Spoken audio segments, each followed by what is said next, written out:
instead of printing out the PDF, they put the PDF online. They were like, we're online. Yeah. They didn't really do what you wanted. It made everyone had access to the catalog now, but it's still not easy to search. Automate what you're doing so you can spend your time on improving the data rather than just chasing the gremlins out of it. So, and then from a like manufacturing, distribution, and retail, we're all heavily dependent on data, and it's the digitization of it. You said, well, nobody's flipping through printed catalogs anymore. Maybe they're printed through electronic catalogs, PDF files, and so forth. Probably quite a few of those that are still being produced and used. And the convenience in the retail store, if you're buying windshield wipers, there's still a paper catalog hanging there telling you what sizes fit your car. So, but digitization, that's like how far we come, or how much is there still to go? I mean, I remember when I first started in the industry, that was a big push. Was just everyone has to get online, right? So everyone just turned their, instead of printing out the PDF, they put the PDF online. They were like, we're online. Yeah. And then it's like, well, they didn't really do what you wanted. It made everyone had access to the catalog now, but it's still not easy to search. And that's where I think the biggest push has been lately, we'll say, in the last few years, is really trying to make sure that people can log onto a website or a portal and search for the pieces that they need and land there quickly. Right. And so that's where having all of the data in an organized fashion, which I think is the piece that tends to get overlooked, because if you're thinking about a paper catalog, it's printed and it's kind of like, well, here's the piece, here's the Carfits, here's this. But if you're trying to just search, you don't want to have to go to page 47 to find your car, and then go to page 48 to find your actual model, and then go to your trim level. You want to be able to just type in those things and it just populate. And that's the piece where the data moving to a digital space and these digital catalogs and things of that nature, they're not as simple as the old catalogs were. They require a lot more, taxonomy. I know that's something that everybody's paying a lot of attention to, and being able to search and find the right pieces. Because the standard, there's standards, especially in the aftermarket, working with fitment data and ACEs and PIs and all of those kinds of things. So there's the base minimum, but then everybody always wants more. There's never been an instance where having more data was a bad thing, if it's organized. And that's the key, is it has to be organized. Otherwise, it's just a big pool of data that it's like, well, go find that. Well, I found the word. I don't know what it's tied to, but I found it. Yeah. And then the consistency. So there's a lot of data that if you look at across manufacturers that may be in the same category, it's like, this is technically right. They use the engine, it's technically right. They use model, and technically right, they use something else. But when you're looking at the consistency across, when you're buying and looking up parts, there's something to be applied then, because, and then you look at what do we know as consumers? Like, do I know if I have the 2.2 liter versus the 2.4 liter engine? I know it's 4 cylinders, and does it even matter? I feel like there's something tricky there about like the actual fitment data that an engineer or somebody with deep knowledge about the vehicles is putting in, versus when from the outside, like what is it, and I felt that's always been part of the conversation. How are people buying it, and what do they know about their vehicle to get to the right part, versus the attribution and the application and the fitment data that is tied down to the actual physical configuration of the data. So I don't know if you have seen similar experiences or around that. Yeah, definitely. I mean, I think that, kind of like you said, there's the base minimum that people can put in, and that is that kind of heavily engineering mind of the people who know what they're talking about, putting it in, and then a bunch of people look at it who also know what they're talking about, and they're like, well, that makes a lot of sense.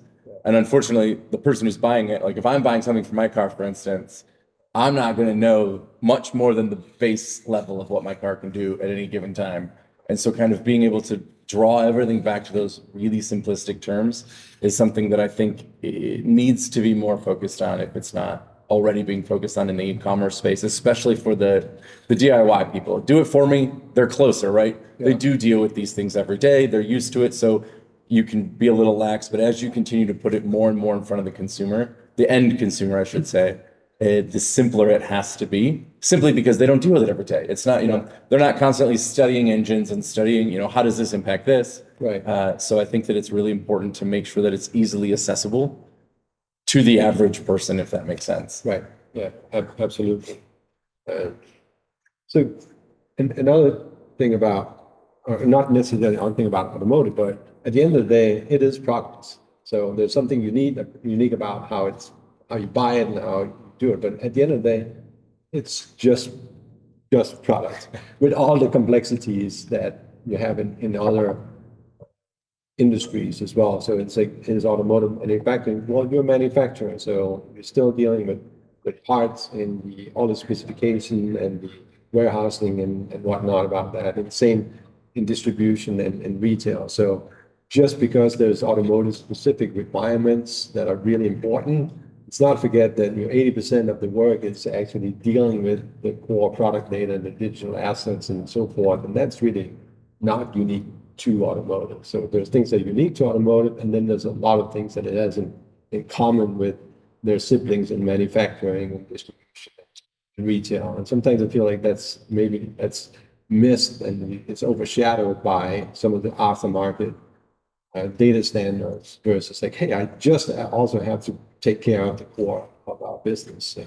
Yeah, I mean, the standards definitely help get things started. I think that's kind of the way that I've always looked at it. Is it's a great baseline of the information, and then you got to continue to grow on top of it and make sure that you've got, you're still selling. It's still an e-commerce play to a degree. I mean, there's if we say it's just under 500 billion in 2005 in the aftermarket, half of that's e-commerce. It's still online. Like this is all, you need descriptions. You need all of this content you're still selling something. Yeah. It's not like they have to buy it from you.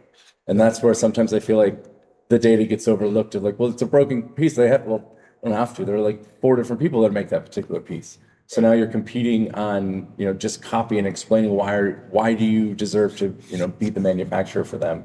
So they've got that is the exact same problem that you have in all of the rest of e-commerce. Right. So while we are unique in the aspect of we need things faster, we do have a lot more data that's necessary from the base level of fitment and attributes and all of those fun parts. But there's still the general e-commerce data that we look at last, that most industries look at first. And that's where something that I think we've got to put a little bit more thought into. True. Yeah, so as much as we say faster, my recent experience with a repair was almost 2 weeks to schedule an appointment, and then 3 to 5 days to diagnose, and then a couple more days to repair. And we're talking about a sensor. So not everyone does it exceptionally well. Somebody out there is cringing right now hearing that, self included. Yeah, it can certainly happen. Yeah. And that was the case. And I think, well, maybe this particular place, it was like, oh, can you take it somewhere else? But when you're dealing with a warranty scenario, you're sort of captive audience. You sort of have to go there. So it's like you don't always have choices. As much as we think that you're just going to go to the next place, you can't always. So. Yeah. Well, and even in this instance, I have to imagine that when you go to get something else fixed, you're going to look at other places that'll have that will at least accept your warranty, even if you're driving a little further. It's like, well, yeah, but it'll get fixed, so that's cool. Yeah. Very good. So if you think about it, it's like we talk about automotive, it's like call to action. Like what is it that I think most was like, oh, yeah, we wish we had better quality data. We wish we had like, what are the actions to get there? Yeah. I think that's the first question that everybody seems to want more, right? Yeah. I want more data. I want more this. And I think that it's important for people to take a step back and say, is the data I have organized? Yeah. And then start building on it, because a lot of times you already have some of this data you didn't know you had because it was just in the wrong spot, or it was named something slightly differently. I mean, I know working with a lot of my colleagues, taxonomy is a big piece of the puzzle of, just what is something named is slightly different can ruin the whole thing. And so making sure that everything's organized and then putting it into a management system that can help you figure out where the existing gaps are, and then working with someone to fill those gaps. Obviously, that's the more part. And then being able to organize it in a way that the retailers, because a lot of times in automotive, the manufacturers aren't really selling it direct in a lot of, like, that's not where the most of their money comes from. Right. It's coming from the retail channels. And so putting it in a place where they can get to it in the way that they want to receive it, because they all want them slightly differently. Everyone wants to be unique, which is fine. Yeah. But having a system that can manage that data is important as well. Yeah. And I think my final point is like, whatever you can automate, if you're spending all of your time every month in getting back to status quo, maybe look at systems that will help you automate what you're doing so you can spend your time on improving the data rather than just chasing the gremlins out of it. So I guess with that, thank you for the conversation today, and I guess good luck with everything. Thanks a lot. It's great to talk to you.